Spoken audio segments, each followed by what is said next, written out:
Karen's car screeched to a halt in the driveway, the tires squealing as she yanked the door open.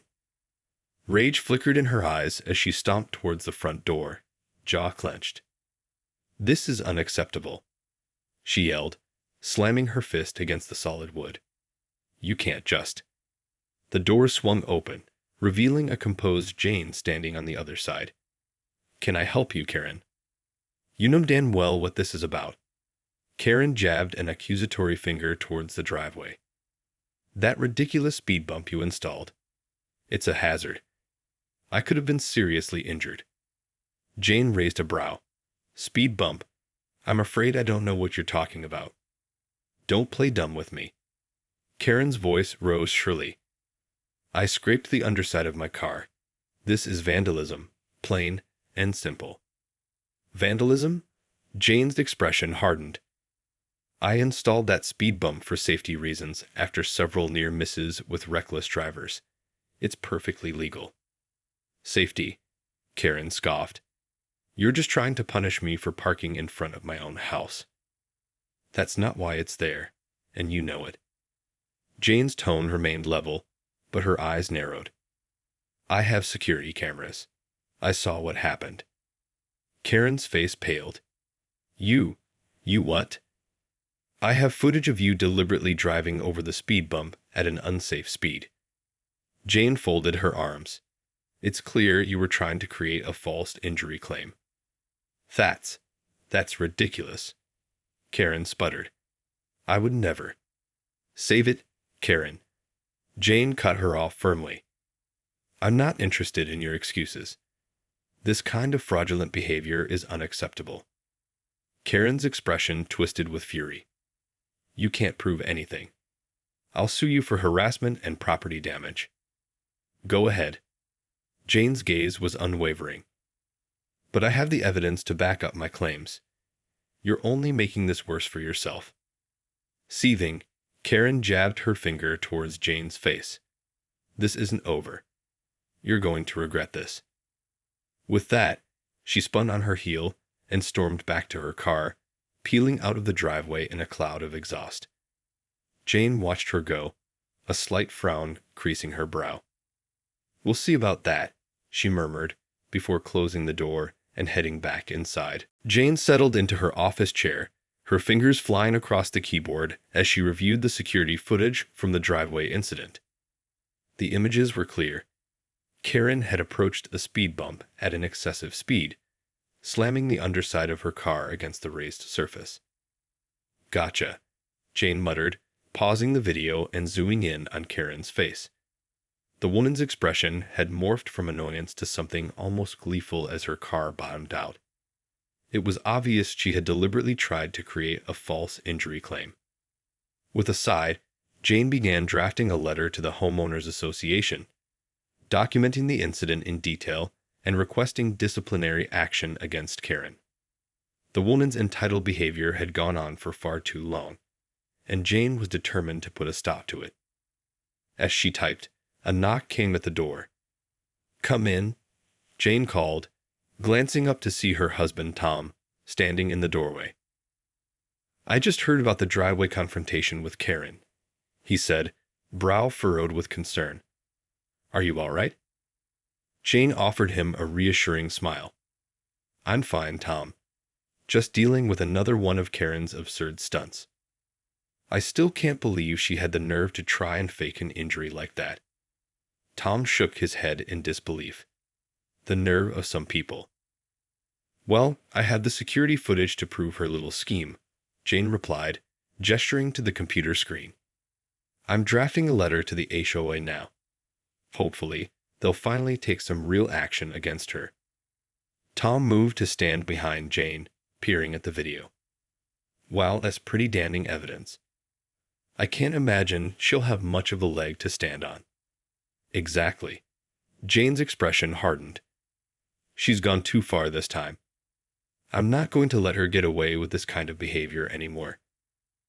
"I'm glad you're standing up to her." Tom placed a reassuring hand on Jane's shoulder. "You deserve to feel safe and respected in your own home." Jane nodded, a determined glint in her eye. "That's right. and I'm not going to back down, no matter how much she tries to bully or threaten me. With a final keystroke, Jane hit send on the email to the HOA. Now, it was a waiting game to see how they would respond. But one thing was certain, Jane was done playing by Karen's rules. The next morning, Jane's phone buzzed with an incoming call from the HOA president, Donna. Steeling herself, she answered. "Hello, Donna. I'd assume you've received my email about the incident with Karen?" "Yes, I have." Donna's voice sounded weary. "I've reviewed the footage, and it's quite clear that Karen was in the wrong here." Jane felt a surge of vindication. "So what are the next steps?"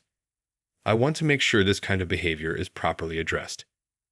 "Well, that's the thing." Donna paused. "The HOA board has been reluctant to take any strong action against Karen in the past, despite numerous complaints. They're concerned about potential legal backlash." Jane's brow furrowed. "But surely they can't ignore this clear-cut case of fraud and reckless endangerment." I know. Donna sighed. "Believe me, I've tried to convince them. But they're worried that Karen will retaliate with a lawsuit if we impose any serious penalties." "That's absurd," Jane exclaimed. "She's the one who broke the rules and put people at risk. How can the HOA protect her?" "I understand your frustration, Jane. Believe me, I share it." Donna's voice took on a sympathetic tone. "But the board has made their decision. The best I can offer is a stern warning to Karen, and perhaps a small fine." Jane's grip tightened on the phone. "That's not good enough. This woman has been running roughshod over the neighborhood for years, and now she's trying to commit insurance fraud right on my driveway. Enough is enough." I know. Donna sighed heavily. "But the board is worried about the legal implications. They don't want to risk a drawn-out battle that could drain our resources." Jane felt her anger boiling over. "So you're just going to let her get away with it? What kind of message does that send to the rest of the neighborhood?" "I'm sorry, Jane." Donna's voice was tinged with regret. "But the board has made their decision. The best I can do is make sure Karen is aware that we're closely monitoring her behavior going forward." With that, the call ended, leaving Jane staring at her phone in disbelief. She couldn't believe the HOA was so unwilling to take decisive action against Karen's blatant misconduct. Gritting her teeth, Jane made a decision. If the HOA wouldn't do anything, then she would have to take matters into her own hands. Jane paced back and forth in her living room, mind racing as she tried to devise a plan. The HOA's refusal to properly address Karen's behavior was infuriating, and she knew she couldn't just let it slide. "There has to be something I can do," she muttered, running a hand through her hair in frustration. As she continued to pace, Tom entered the room, brow furrowed with concern. "I take it the call with Donna didn't go well." Jane whirled to face him, eyes blazing. "Not at all. The HOA board is completely unwilling to take any real action against Karen. They're worried about potential lawsuits. Can you believe that?" Tom's expression darkened. "That's outrageous. After what she did, they should be throwing the book at her." "Exactly." Jane threw up her hands in exasperation. "But instead, they're just going to give her a slap on the wrist. I can't let her get away with this, Tom. I won't." "What are you thinking of doing?" Tom asked cautiously, sensing the determination in Jane's voice. Jane's gaze hardened. "I'm not sure yet, but I'm not going to sit back and let Karen terrorize the neighborhood any longer. This time, she's gone too far." Tom placed a hand on her arm, his expression torn. "I understand how frustrating this is, but you have to be careful.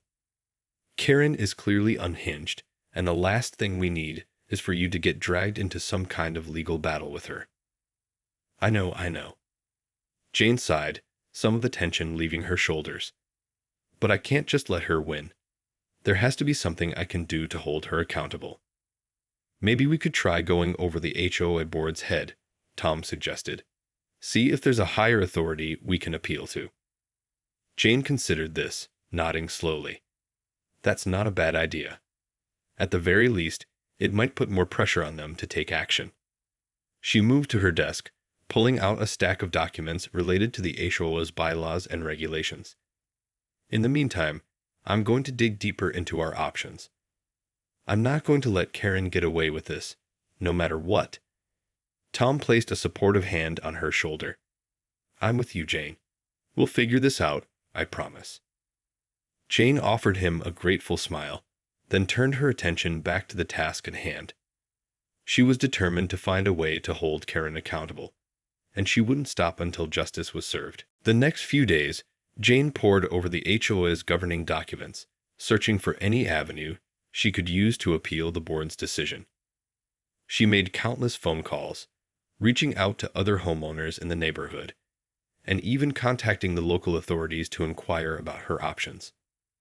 Finally, she stumbled upon a section in the bylaws that mentioned the possibility of a homeowner-led recall election for HOA board members. The wheels in her mind began to turn.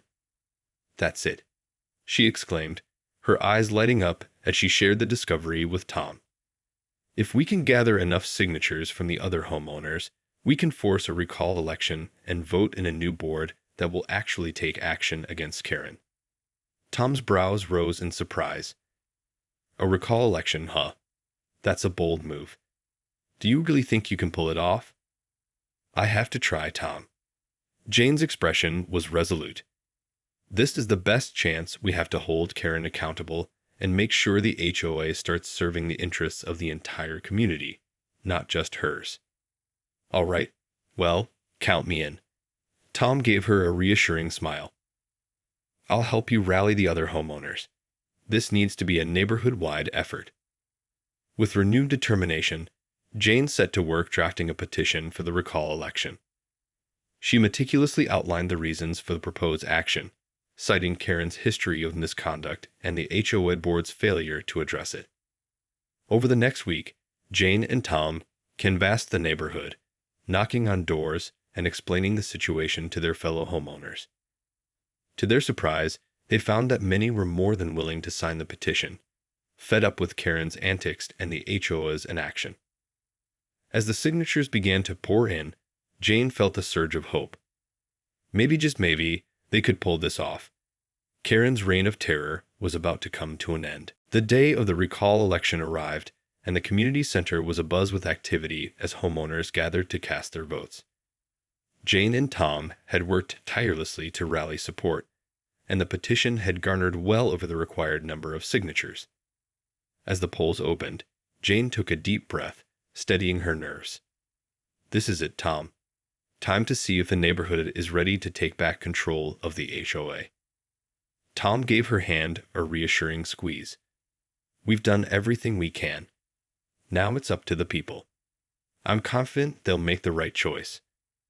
The voting proceeded throughout the day, with a steady stream of residents filing in to exercise their democratic rights. Jane and Tom stationed themselves near the entrance, greeting their neighbors and answering any questions they had about the recall process. As the polls closed and the votes were tallied, a hush fell over the room. All eyes were on the HOA president, Donna, as she stepped up to the podium to announce the results. Thank you all for coming out today, Donna began, her voice carrying a hint of trepidation. The votes have been counted, and I can report that the recall petition has been successful. A cheer went up from the crowd, and Jane felt a surge of triumph. Karen's reign of terror was over. The new board members will be sworn in immediately, Donna continued, her expression somber. I wish them the best of luck in guiding our community forward. As the newly elected board members took their seats, Jane caught sight of Karen in the back of the room, her face twisted in a mask of fury. Their eyes met, and Jane couldn't resist a small, satisfied smile. It's over, Karen, she whispered, her voice barely audible over the din of the crowd. You lost. Karen's glare only intensified, and Jane knew that this was far from the end of the battle. But for now, she savored the victory, knowing that the community had finally taken a stand against the neighborhood's resident tyrant. As the meeting adjourned, Jane and Tom made their way through the crowd, accepting congratulations and well wishes from their neighbors.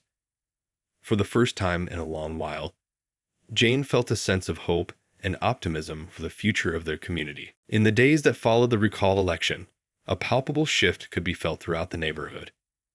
The new HOA board members, handpicked by the community, wasted no time in addressing the issues that had plagued the area for years.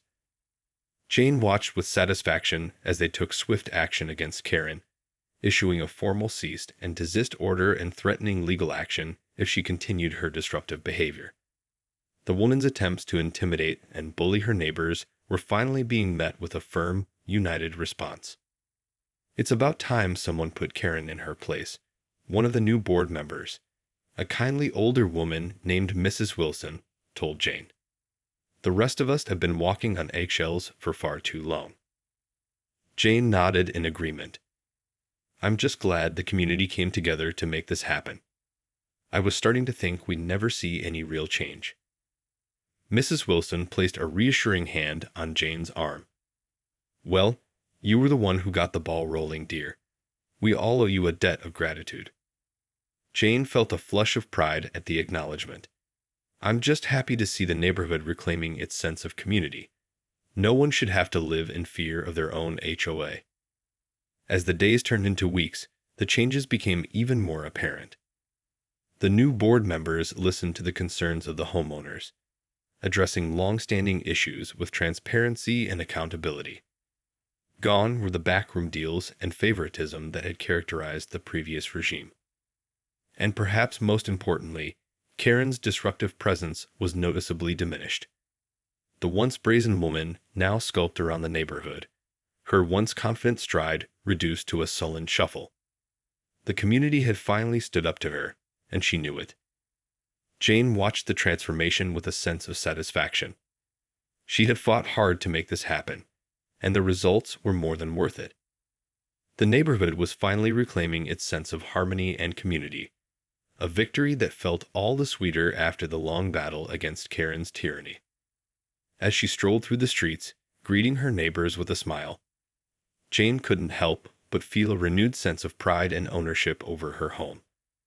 The neighborhood was back in the hands of the people, and she knew that the future looked brighter than ever. In the weeks following the recall election, the neighborhood experienced a palpable shift in energy. The new HOA board members, emboldened by the community's support, wasted no time in addressing the long-standing issues that had plagued the area. One of the first orders of business was to follow through on the cease and desist order issued against Karen. The once brazen woman, now clearly cowed by the community's united front, reluctantly complied, her attempts at intimidation falling flat. "It's about time someone put that woman in her place," Mrs. Wilson remarked to Jane, a satisfied smile on her face. "The rest of us have been walking on eggshells for far too long." Jane nodded in agreement, feeling a sense of pride in the neighborhood's newfound assertiveness. "I'm just glad the community came together to make this happen. I was starting to think we'd never see any real change." As the weeks turned into months, the positive changes became even more pronounced. The new HOA board members listened to the concerns of the homeowners, addressing long-standing issues with transparency and accountability. Gone were the backroom deals and favoritism that had characterized the previous regime. The neighborhood's collective spirit seemed to lift as residents reconnected with one another and took pride in their shared community. Neighborhood barbecues and block parties became more frequent, fostering a sense of unity and belonging that had been sorely lacking. And perhaps most importantly, the once dominant presence of Karen had been significantly diminished. The woman, once the bane of the neighborhood, now skulked around the streets, her once confident stride reduced to a sullen shuffle. The community had finally stood up to her, and she knew it. As Jane strolled through the streets, greeting her neighbors with a warm smile, she couldn't help but feel a renewed sense of pride and ownership over her home. The neighborhood was back in the hands of the people, and the future looked brighter than ever. In the end, the battle against Karen's tyranny had been long and arduous, but the victory was all the sweeter for it. The community had come together, stood up for their rights, and reclaimed control of their shared space. It was a testament to the power of collective action and the resilience of the human spirit. As Jane looked around at the vibrant, thriving neighborhood, she knew that this was just the beginning. The community had found its voice, and there was no telling what they might accomplish next.